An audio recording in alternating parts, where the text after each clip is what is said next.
It's Camilla, and today I'm going to be reviewing Anna Dressed in Blood by Kendare Blake.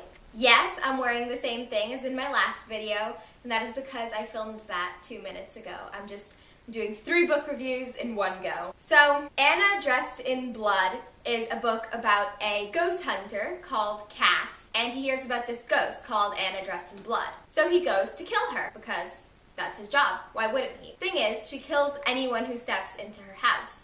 Except she doesn't kill him. It's really cool. It's amazing. If you haven't read it, you should definitely pick it up. And that is the end of the non-spoilery section, so goodbye if you haven't read it.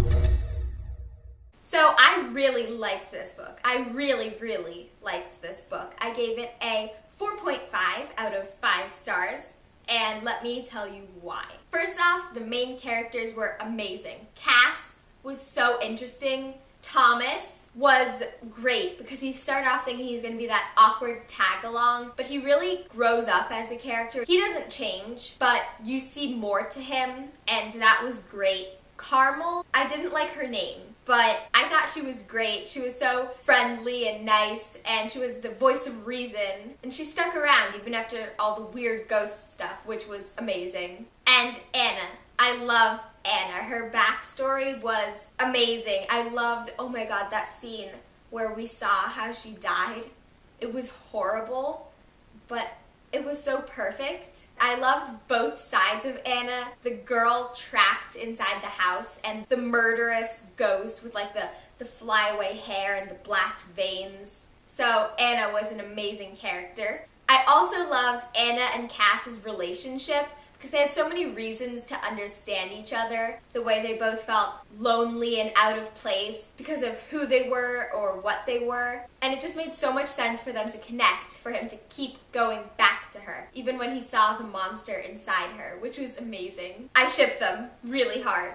The plot of this book was also really good because I did not see one major thing coming. I thought that the finale was going to be somehow about Anna, and that maybe in the next book, because I knew it was a duology, we would tackle the ghost that killed Cass's dad. But no, we get near the end, and all of a sudden this ghost, this Obeah-man, is that how you say it? This Obeah-man is right there, and it's been in the Athame, I say Athame, the whole time, and Cass has been feeding it, and I didn't see that coming. The only character in this book that I didn't like was Cass's mom, because I felt like it was her job to be like, no, Cass, don't be in danger. He was constantly going on about how nice it was that she was so accepting, but I just didn't find that realistic. Another fun thing about this book were all the pop culture references. I loved the running joke about the Ghostbusters. That was so funny. Another one was Will Rosenberg. I was reading the book, and for the first half, every time his name came up, I just go,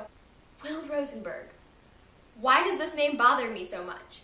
And I immediately made the connection that Rosenberg was Willow Rosenberg's last name from Buffy the Vampire Slayer. But I didn't realize the Will part until his death. I don't know why it took me so long. That's just sad. But it hit me, and I was like, oh my god! Willow Rosenberg! Will Rosenberg! And then I loved him a lot more after that, and then, you know, he was dead, so that didn't work out. I also loved the Buffy-ish feel of this friend group. You've got Carmel and Thomas and Cass, who are the young teenagers, but then you've also got the older, wiser people, the mom and Gideon and Morfran. Another thing I really loved about this book was that it was actually scary. I pick up books that are kind of scary or creepy, and I don't expect to be scared because I've read so many of them. And then I picked up Anna Dressed in Blood, and that just scared me. The moment that was so scary was when Cass and his mom are in his room and they realize that there has to be something in the attic,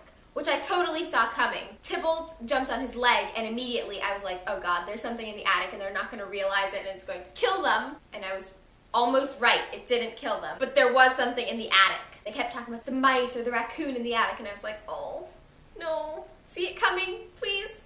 They didn't. That moment when the attic ladder slowly comes down and hits the ground, and you don't know what's going to come by now because you know that the ghost that killed his dad is on the loose, and you're like, oh my god, is this him? And he's just been built up so much during the course of the book that that moment was the freakiest moment of the whole book, in my opinion. Oh, we didn't talk about the ending! So That ending was a little bit confusing. I wasn't quite sure what was happening. I knew that they were trying to bleed Anna to lure the opium in, but I wasn't quite sure what happened after that. And the next thing I know, Anna is taking the opium in through the floor and into hell. What?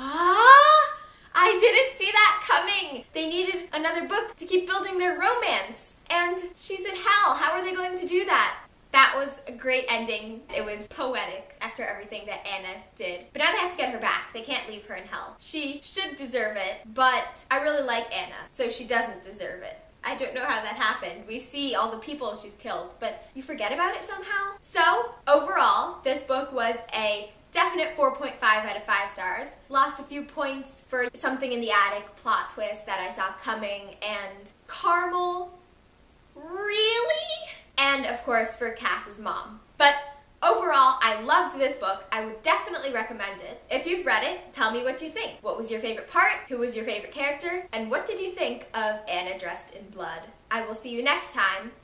Bye!